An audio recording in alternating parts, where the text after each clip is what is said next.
आज हम बात करेंगे एडोब इलस्ट्रेटर के बारे में। एडोब इलस्ट्रेटर कैसे यूज़ होता है, उसके टूल्स कैसे यूज़ किए जाते हैं। सबसे पहले मैंने यहाँ पे एडोब इलस्ट्रेटर की एप्लीकेशंस खोली। ये हमारे पास जब हम पहली दफ़ा खोलते हैं तो ये हमारे पास इस तरह विंडो खुलती है। यहाँ से हमने क्रिएट न्यू अपना साइज़ क्रिएट करना होता है। यहाँ से मैंने किया क्रिएट न्यू, तो ये हमारे पास उसके मुख्तलिफ साइज़ आ गए हैं। एक और तरीका भी होता है इसका, यहाँ से फाइल में गया, यहाँ से मैंने इसको न्यू पे क्लिक कर दिया, तो ये हमारे पास इसके साइज़ आ गए। रीसेंट साइज़ ये दिखा रहा है, और अगर आपने कोई सेव रखे होते हैं ऑलरेडी साइज़ तो वो इसमें शो होंगे। यहाँ पे चूँकि मेरे पास कोई नहीं है सेव, इस वजह से शो नहीं कर रहा। और ये मोबाइल के हैं, यहाँ पे वेब के आ जाएंगे, यहाँ पे प्रिंट के आ जाएंगे, यहाँ पे फिल्म एंड वीडियो के आ जाएंगे, यहाँ पे आर्ट एंड इलस्ट्रेशंस के आ जाएंगे। हमने यहाँ पे लेना है प्रिंट। यहाँ पे मैंने लिया प्रिंट का, यहाँ से इसका मैंने एक प्रीसेट सेलेक्ट किया। यहाँ पे मुख्तलिफ उसके साइज़ आ रहे हैं प्रिंट के, लेटर्स में A4 में, प्रिंट लार्ज, लीगल एंड मुख्तलिफ A3, B4, B5 and so on. यहाँ से मैंने इसका लेटर सेलेक्ट किया। इसके अलावा राइट हैंड पे इसमें कुछ यहाँ पे पॉइंट्स आ रहे हैं। यहाँ पे मैंने इसको सिलेक्ट किया कि पिक्सल रखना है, पिकासास, इंचेस, फीट, जिस तरह जो भी हमें साइज़ चाहिए होगा वो यहाँ से हम सिलेक्ट कर सकते हैं। यहाँ से मैंने सिलेक्ट किया इंचेस। तो इसके अलावा यहाँ पे उसकी ओरिएंटेशन आ रही है, वर्टिकल है, ये हॉरिजॉन्टल है। तो यहाँ पे मैंने यहाँ पे वर्टिकल सेलेक्ट किया, और इसको मैं कर देता हूँ क्रिएट। हमारे पास ये एक आर्ट बोर्ड खुला है, इसको कहते हैं आर्ट बोर्ड। इसके अलावा अगर हमें एक से ज़्यादा चाहिए तो भी हम इसमें ओपन कर सकते हैं।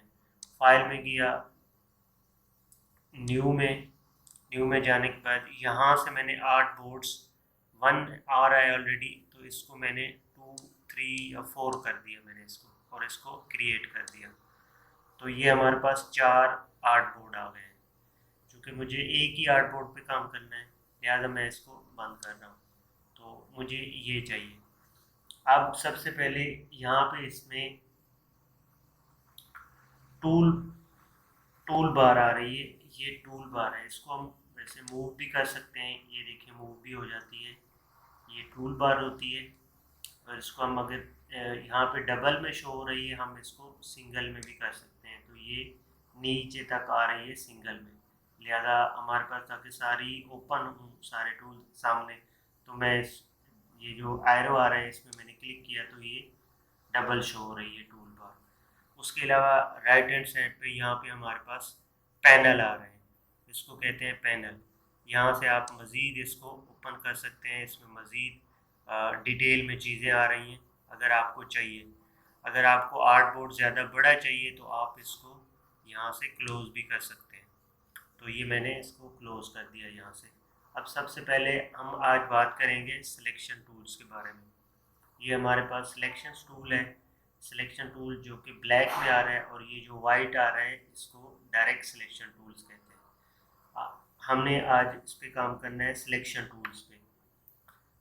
सिलेक्शन टूल्स तब यूज़ होगा जब हमारे पास कोई ऑब्जेक्ट, कोई शेप होगी, उसके ऊपर हम उसको सेलेक्ट करने के लिए या मूव करने के लिए इस सिलेक्शन टूल्स का इस्तेमाल करेंगे। अब सबसे पहले यहाँ पे मेरे पास कुछ शेप आ रही हैं, तो मैं यहाँ से शेप लेता हूँ। अच्छा, एक और चीज़, यहाँ पे हर टूल्स में, यहाँ पे हर टूल्स के साथ तकरीबन यहाँ पे छोटा सा एक एरो आ रहा है। यहाँ पे आपने एरो पे राइट क्लिक करना है, तो उसमें मज़ीद टूल्स दिए हुए हैं। तो ये जैसे आ रहा है, इसमें मज़ीद ये सारे टूल्स आ रहे हैं। इसमें मैंने क्लिक किया, ये भी टूल्स आ रहे हैं। यहाँ पे मैं लेता हूँ रेक्टेंगल टूल। ये जो आ रहा है रेक्टेंगल टूल, इस टूल को आपने ऑलमोस्ट सब लोगों ने यूज़ किया होगा। ये ज़्यादातर MS पेंट्स में भी यूज़ होता है। यहाँ तो मैंने इसको लिया रेक्टेंगल टूल। अब ये हमारे पास रेक्टेंगल टूल आ गया, इसको मैंने सेलेक्ट किया, यहाँ से मैंने लेफ़्ट माउस से प्रेस किया और इसको नीचे ड्रैग कर दिया, तो ये हमारे पास एक रेक्टेंगल बन गया, रेक्टेंगल शेप आ गई है। तो इस रेक्टेंगल शेप को हम मूव सिलेक्शन टूल्स के ज़रिए इसको मूव भी कर सकते हैं। मिसाल के तौर पे यहाँ से मैंने इसको सिलेक्ट किया, इसको हमने आर्ट बोर्ड पे कहीं पे अपनी रिक्वायरमेंट के मुताबिक इसको मूव कर सकते हैं। यहाँ पे मैंने इसको मूव कर दिया। इसके अलावा यहाँ पे मैंने इसको जब सिलेक्ट किया तो यहाँ पे इस पे बॉर्डर के ऊपर यहाँ पे कुछ छोटे छोटे बॉक्सेस बने हुए आ रहे हैं, जिसको हम बाउंड्री बॉक्स कहते हैं। ये वाले जो आ रहे हैं ये इसके बाउंड्री बॉक्स हैं।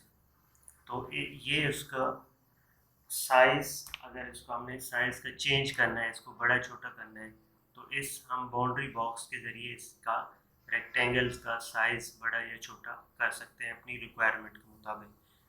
फॉर एग्ज़ाम्पल मैंने यहाँ से इसको, ये साइज़ था इसका, इसका बड़ा कर दिया, इसको छोटा कर दिया, जिस तरह हमारी रिक्वायरमेंट होगी उसके मुताबिक हम इसको बड़ा छोटा साइज़ इसका कर सकते हैं। इस तरह भी कर सकते हैं, इस तरह के जिस तरह हमें चाहिए होगा, जिस तरह हमारी रिक्वायरमेंट होगी उसके मुताबिक हम इसको साइज़ बड़ा छोटा कर सकते हैं।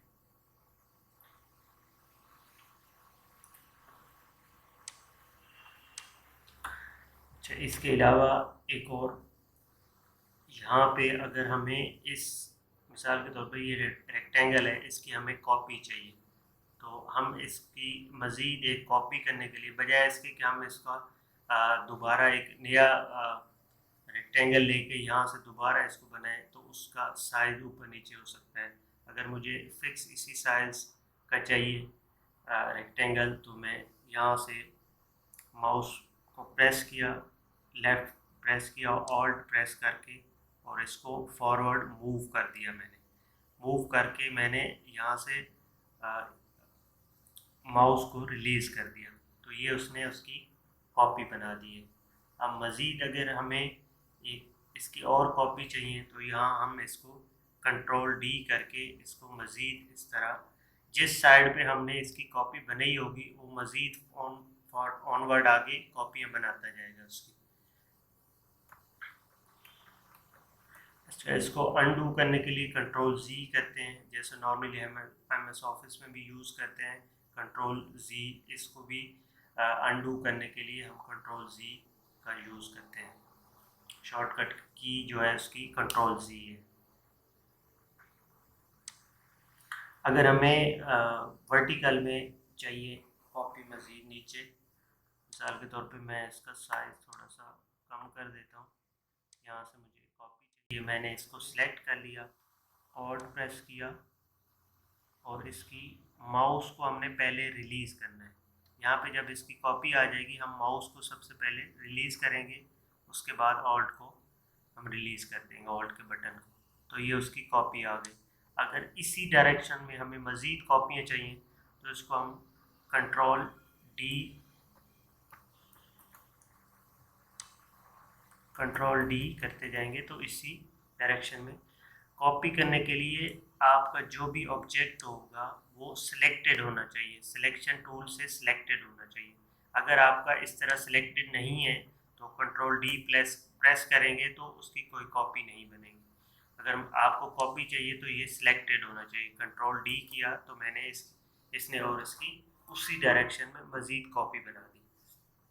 अब मैं इसको अनडू कर रहा हूँ, सबको मैंने अनडू कर दिया। यहाँ पे मुझे अब वर्टिकल में हमें कुछ कॉपीज चाहिए इसकी, तो मैंने इसको सिलेक्ट किया, ऑल्ट प्रेस किया और इसको यहाँ पे नीचे मैंने इसकी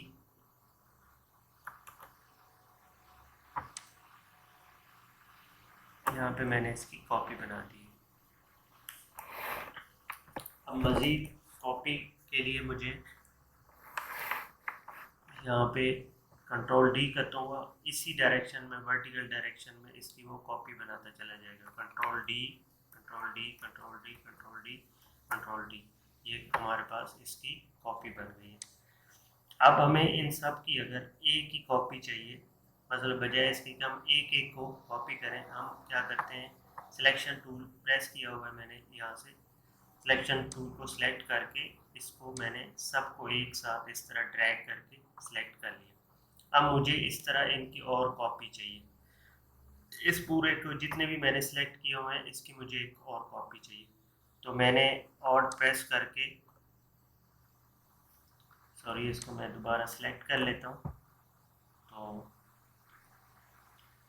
ऑल्ट प्रेस करके फॉरवर्ड मैं इसको ड्रैग करूँगा, तो ये माउस रिलीज़ करूँगा पहले, उसके बाद ऑल्ट की को रिलीज़ करूँगा, तो ये उसकी उसने कॉपी बना दी। अगर मज़ीद मुझे और कॉपियाँ चाहिए तो यहाँ पे मैं कंट्रोल डी करता जाऊँगा, तो ये उसकी मज़ीद कॉपियाँ बनाता चला जाएगा। अब अगर मुझे सबको एक साथ सेलेक्ट करना है, इसकी एक शॉर्टकट की है, इसको कंट्रोल ए से हम सबको सिलेक्ट कर सकते हैं एक साथ।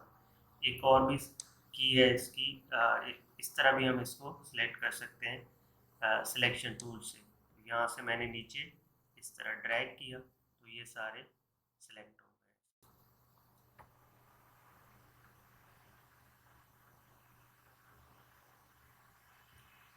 अब एक और लेता हूँ मैं, इसको मैंने डिलीट कर दिया। एक यहाँ से मैंने एक और सिलेक्ट किया इसका पॉलीगॉन टूल, इस पे हम थोड़ा सा काम करते हैं। यहाँ से मैंने इसकी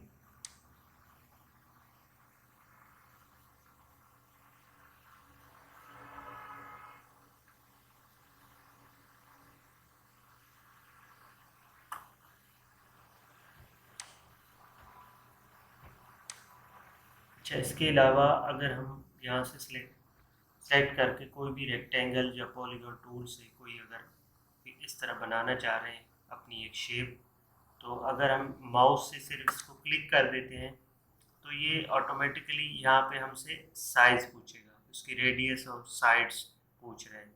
अगर हमारे पास रेक्टेंगल है, यहाँ पे मिसाल के तौर पे मैंने रेक्टेंगल लिया, तो यहाँ पे मैंने इसको माउस से क्लिक कर दिया तो ये उसका साइज़ पूछ रहा है। मिसाल के तौर पे मैंने 3x3 मुझे स्क्वायर में चाहिए,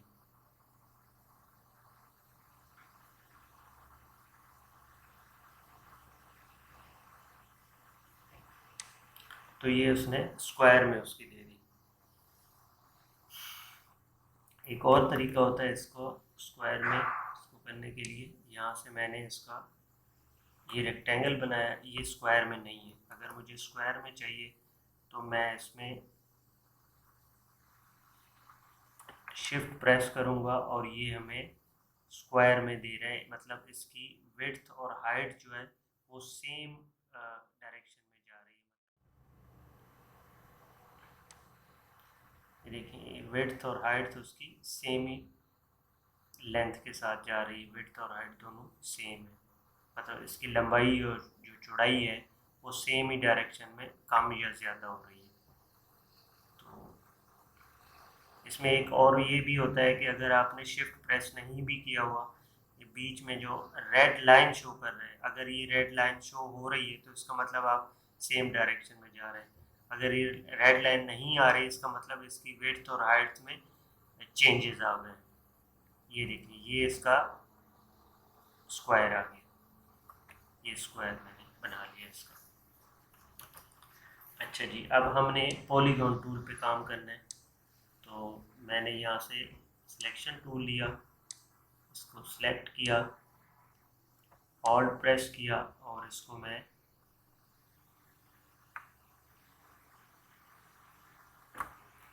इसकी कॉपी बना ली। अब मुझे मज़ीद कॉपियाँ चाहिए इसकी, तो इसी डायरेक्शन में, तो मैंने इसको कंट्रोल डी डी कर दिया, सब में कंट्रोल डी, ये हमारे पास आ गई। अब मैं इसको क्या करता हूँ, मुझे और कॉपी चाहिए, जिस तरह हमने उसमें रेक्टेंगल में किया था इसी तरह हम इस पॉलीगॉन टूल में भी यूज़ करेंगे। इसको मैंने सेलेक्ट किया, सेलेक्ट करने के बाद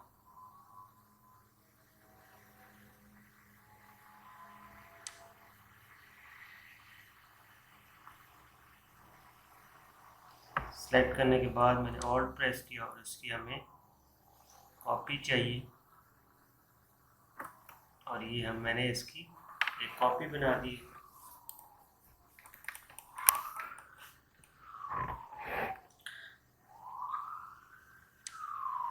अगर आपने इसको थोड़ा सा जूम करके देखना है तो हम इसको जूम करके भी देख सकते हैं।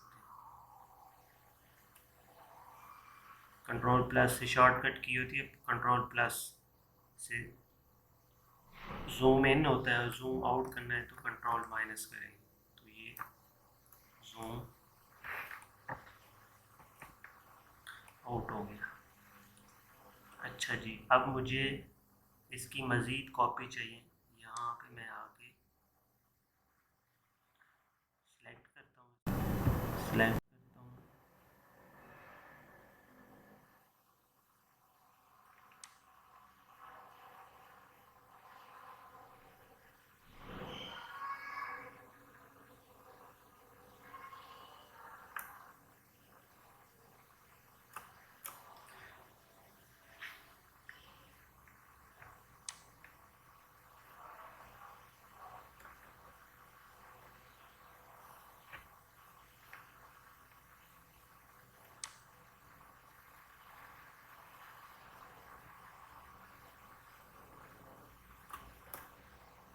अब इसको मैंने कॉपी बना लिया। अब मैं इसको कंट्रोल डी प्रेस करता जाऊँगा, ये मज़ीद उसकी कॉपियाँ बना देगा। इसका हम साइज़ छोटा बड़ा भी कर सकते हैं। इसको सिलेक्ट करके यहाँ से मैं इसका साइज़ भी छोटा कर सकता हूँ। ये थोड़ा सा टेढ़ा इस वजह से दे रहा है क्योंकि मैंने ना इसकी थोड़ी सी डायरेक्शन चेंज की हुई है, इस वजह से ये सही साइड पे दे रहा है। ये देखिए, इसको मज़ीद हम इसको मूव कर सकते हैं।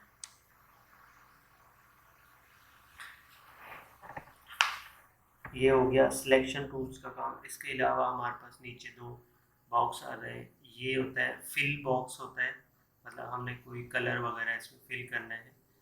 और ये जो होता है इसका स्ट्रोक होता है, मतलब इसकी जो जो जो लाइनें हैं इसका कलर हमने चेंज करने के लिए स्ट्रोक का यूज़ करते हैं।